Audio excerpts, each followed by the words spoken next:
बिना कीमत चुकाए इस दुनिया में कुछ हासिल नहीं होता, और आजादी की कीमत है शहादत। आज मैं आप सबको कॉल देता हूं, तुम मुझे खून दो, मैं तुम्हें आजादी दूंगा। जय हिंद, जय हिंद, जय हिंद, जय हिंद, जय हिंद। दिल्ली दिल्ली जाएंगे हम अपना हिंद बनाएंगे, दिल्ली दिल्ली जाएंगे हम अपना हिंद बनाएंगे। फौजी बन के रहना है, दुख दर्द मुसीबत सहना है, हम फौजी बन के रहना है, दुख दर्द मुसीबत सहना है। सुभाष का ये कहना कहना है, चलो दिल्ली चल के रहना है।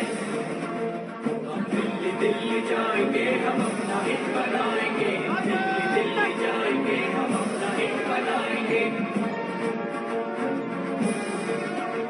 हम गोली खा के झूमेंगे, मौत को बढ़ के झूमेंगे, मतवाले बन आजादी के हम दरिया जंगल घूमेंगे।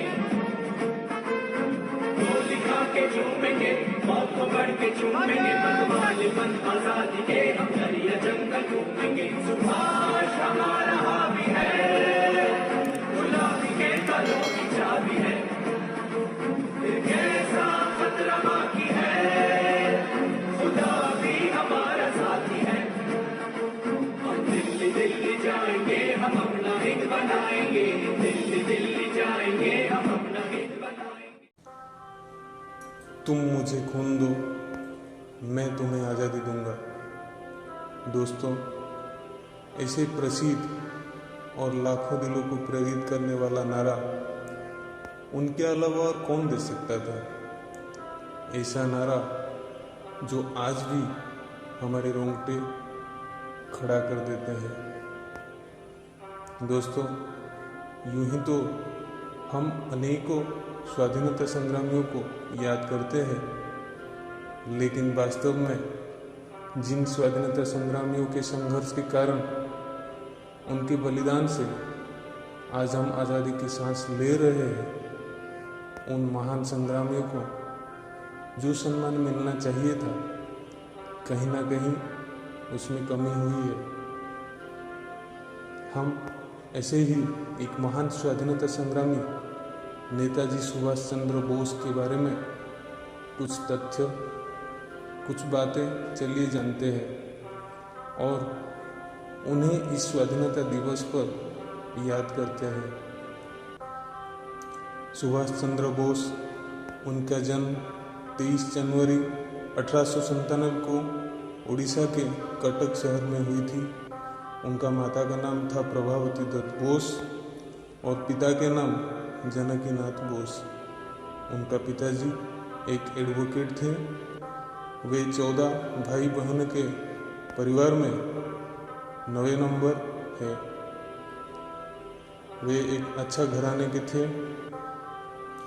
उन्हें जनवरी 1902 में कटक में प्रोटेस्टेंट यूरोपीय स्कूल में भर्ती कराया गया था। 1913 में मैट्रिक परीक्षा में दूसरा स्थान हासिल करने के बाद उन्हें प्रेसिडेंसी कॉलेज में भर्ती कराया गया।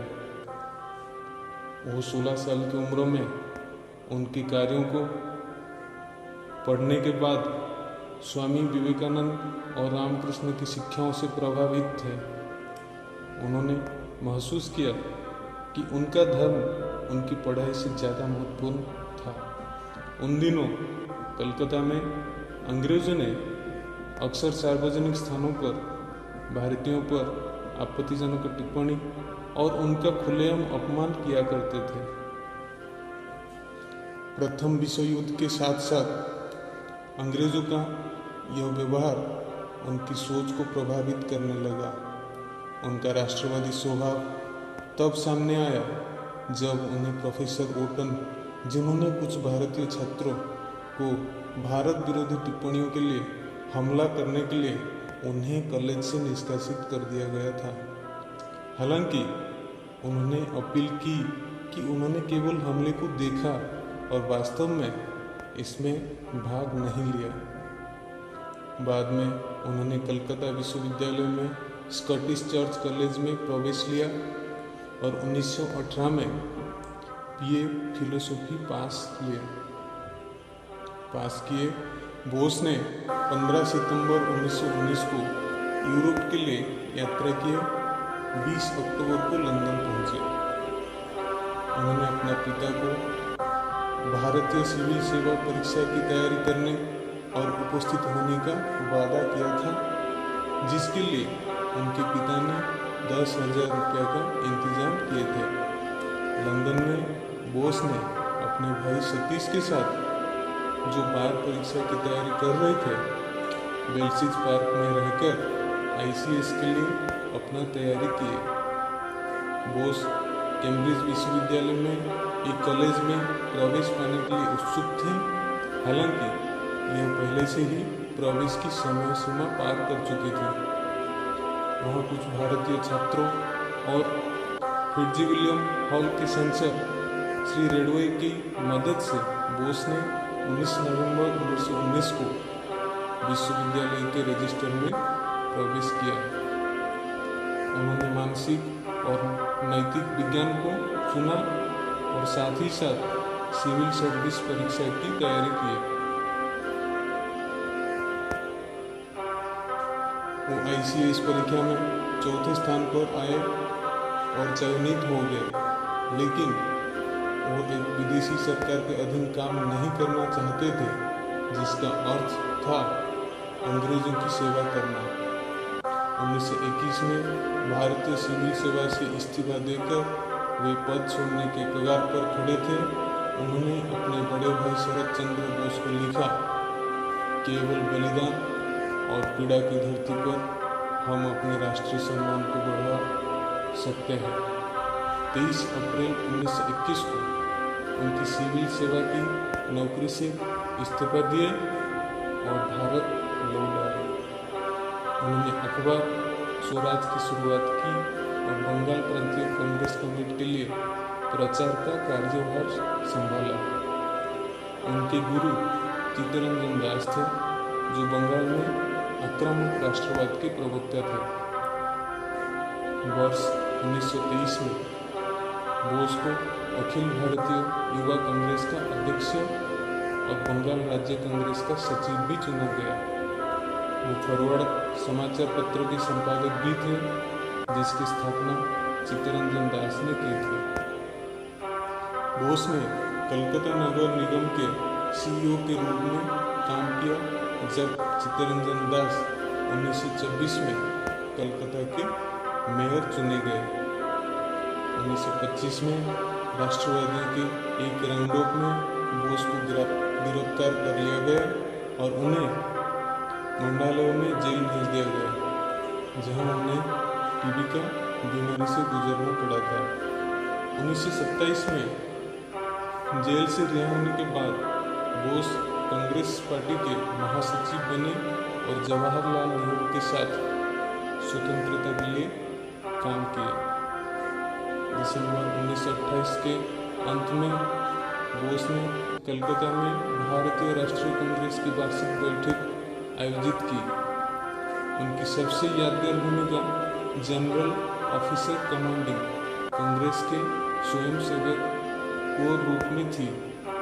बोस ने वर्दी में एक स्वयंसेवक कोर का आयोजन किया। इसके अधिकारियों को स्टील कट एपोलेट्स भी प्रदान किए गए थे। उनका वर्दी कलकत्ता में ब्रिटिश दर्जी की एक फर्म द्वारा बनाई गई थी। महात्मा गांधी ने एक अहिंसावादी व्यक्ति के रूप में अहिंसा की कसम खाई थी। अकड़, बूट पर क्लिक करना और सलामी देना पसंद नहीं करते थे और उन्होंने बाद में कांग्रेस के कलकत्ता सत्रों को बर्तराम वेल्स सर्कस के रूप में वर्णित किया, जिससे लोगों में काफी आक्रोश हुआ।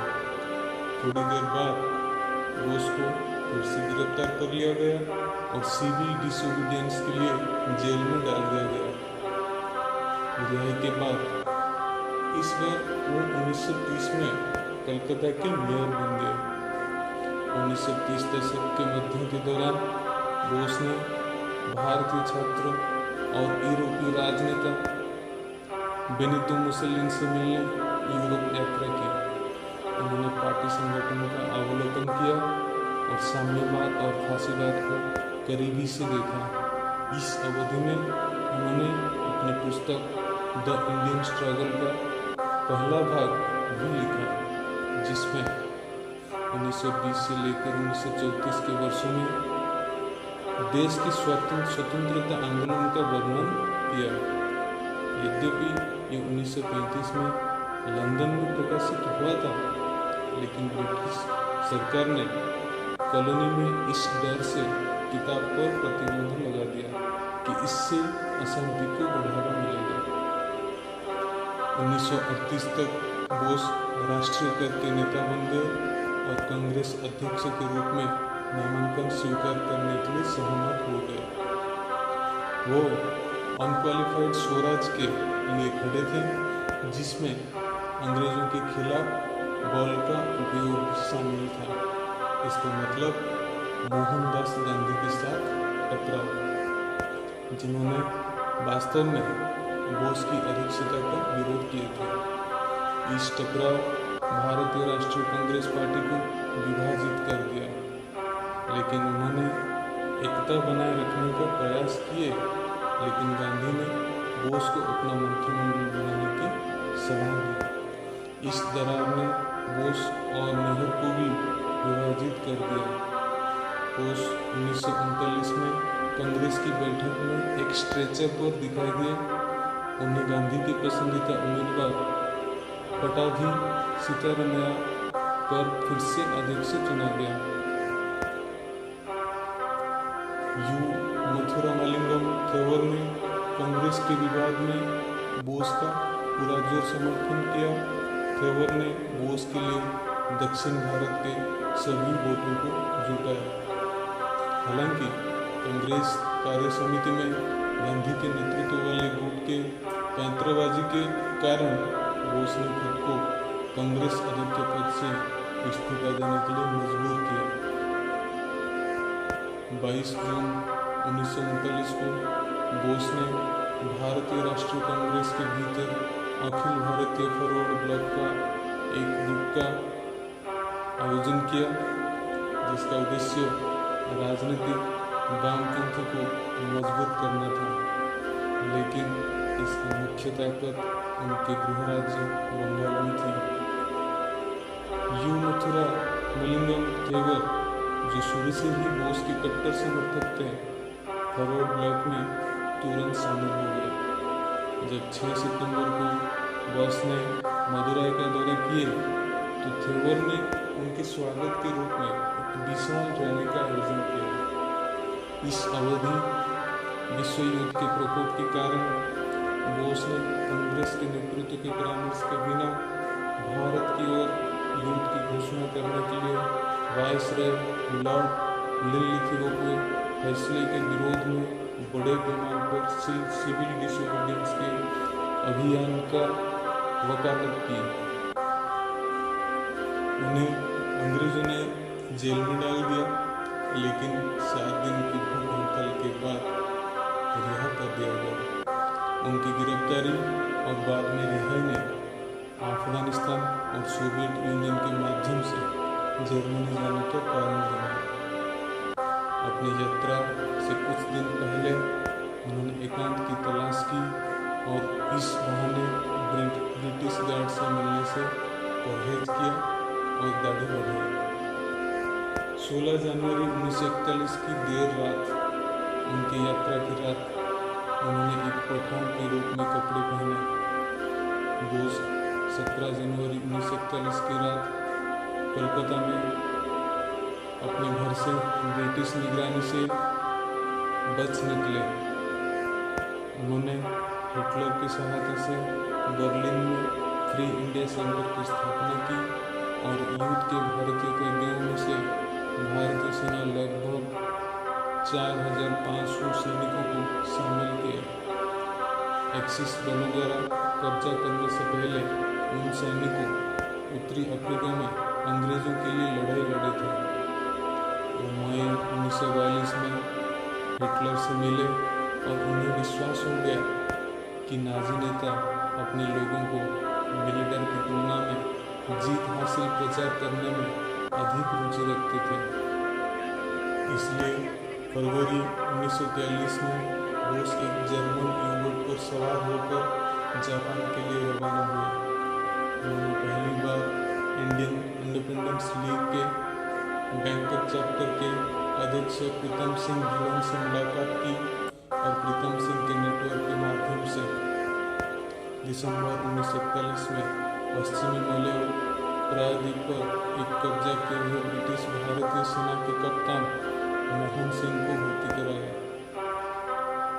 दिसंबर 1941 के दूसरे भाग में फुजिवारा और मोहन सिंह के बीच चर्चा के परिणाम स्वरूप प्रथम भारतीय राष्ट्रीय सेना का गठन किया गया। यह अवधारणा थी और समर्थन के साथ जिसे सब भारतीय स्वतंत्रता लीग के रूप में जाना जाता था, जिसका नेतृत्व प्रवासी राष्ट्रवादी नेता रास बिहारी बोस ने किया था।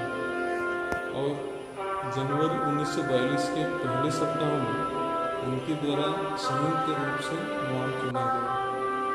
1943 में सुभाष चंद्र बोस के आने से एक स्वतंत्रता सेना के विचार को पुनर्जीवित हो गया। जुलाई में सिंगापुर में एक बैठक में रास बिहारी बोस ने संगठन का नियंत्रण सुभाष चंद्र बोस को सौंप दिया। बोस भारतीय हुई सेना को फिर से संगठित करने और दक्षिण पूर्व एशिया में प्रवासी भारतीय आबादी के बीच बड़े पैमाने पर समर्थन का आयोजन करने में सक्षम थे, जिन्होंने भारतीय राष्ट्रीय सेना में भर्ती होने के लिए दोनों का समर्थन किया। साथ ही साथ स्वतंत्रता के लिए बलिदान के लिए बोस के आह्वान के जवाब में आर्थिक रूप से भी सक्षम थे।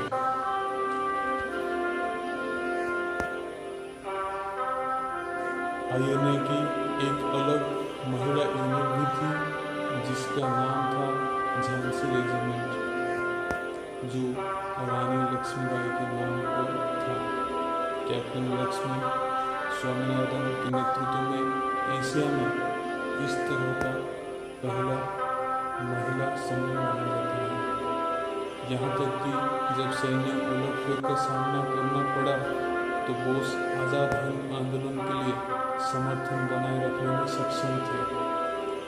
4 जुलाई 1944 को बर्मा में भारतीयों की रैली में भारतीय राष्ट्रीय सेना के लिए एक प्रेरक भाषण के एक भाग में बोस का सबसे प्रसिद्ध नारा था, मुझे तुम खून दो और मैं तुम्हें आज़ादी दूंगा। इसमें उन्होंने भारत के लोगों से ब्रिटिश राज के खिलाफ उनकी लड़ाई में शामिल होने का आग्रह किया। आईएनए के सैनिक आज़ाद हिंद सरकार के तत्वावधान में अपनी मुद्रा, डाक टिकट, अदालत और नागरिक संहिता का उत्पादन किए थे। आईएनए की पहली प्रतिबद्धता मणिपुर के पूर्वी भारतीय सीमाओं की ओर थी। 1942 में जापानियों ने अंडमान और निकोबार द्वीप समूह पर भी कब्जा कर लिया और एक साल बाद प्रोविजनल सरकार और आईएनए को लेफ्टिनेंट कर्नल ईडी लोगनाथन के अपना गवर्नर जनरल नियुक्त करते हुए अंडमान और निकोबार द्वीप समूह में स्थापित किया। द्वीपों का नाम बदलकर शहीद और स्वराज कर दिया गया।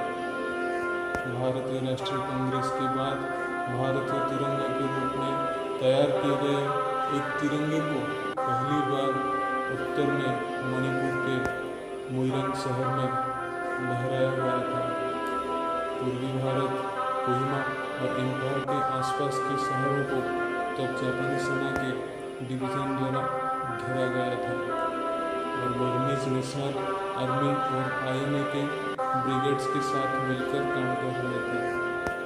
भारतीय मुख्य भूमि पर विजय प्राप्त करने के इस प्रयास में एक्सिस कोड नेम था ऑपरेशन ईगो। इन 2 शहरों को कब्जा की प्रयासों ने जापानी रिसोर्सेस को कम कर दिया ऑपरेशन ईगो अंततः असफल साबित हुआ। इन दो शहरों पर जापानी हमले के कई महीनों के दौरान राष्ट्रमंडल बल कस्बों में जमे रहे। राष्ट्रमंडल बलों ने तब जवाबी हमला किया, जिससे एक्सिस के नेतृत्व वाले बलों को गंभीर नुकसान हुआ, जिन्हें बाद में बर्मा क्षेत्र में वापस जाने के लिए मजबूर किया। कोहिमा और इम्फाल की लड़ाई में जापानी हार के बाद बोस की अंतिम सरकार ने मुख्य भारत में एक आधार स्थापित करने का लक्ष्य हमेशा के लिए स्वप्न होकर रह गया। 3D आईएनए ने बर्मा क्षेत्र में ब्रिटिश भारतीय सेना के खिलाफ महत्वपूर्ण लड़ाई लड़ी, जो मिकटिला, मंडले, पेगू, न्यांगू और माओ पोक में उल्लेखनीय है। दोस्तों, इसके उपरांत उनका जीवन का अगला हिस्सा क्या थी, इसकी कोई ठोस सबूत नहीं है। अनेक लोग अनेक मत दे रहे हैं। दोस्तों, सुभाष बाबू वन मैन आर्मी थे। उनका जो साथ मिलना चाहिए था वो नहीं मिला, क्योंकि कुछ नेताओं का सिद्धांत उनसे नहीं मिल रहा था। इसलिए शायद उनका मिशन पूरी तरह सफल न हुआ हो, लेकिन उनका ऐसा बहादुरी, देश के प्रति असीम प्रेम और निस्वार्थ सेवा लाखों लोगों के दिल को प्रेरित किया और आखिर इस देश को स्वाधीनता दिलाया। उनका जीवन का ऐसे बहादुर संघर्ष सुनते ही हमारे मन में खून जी उठता है। तो दोस्तों, इस स्वतंत्रता दिवस के अवसर पर आपको और आपके परिवार को आज़ादी भरा ढेर सारी शुभकामनाएं। जय हिंद। अगर अभी तक आप हमारे चैनल को सब्सक्राइब नहीं किया है तो नीचे लिखी हुई सब्सक्राइब बटन पर दबा दें और बेल बटन पर भी दबा दें, ताकि हमारे अगले वीडियो का सूचना आपको मिल सके। जय हिंद।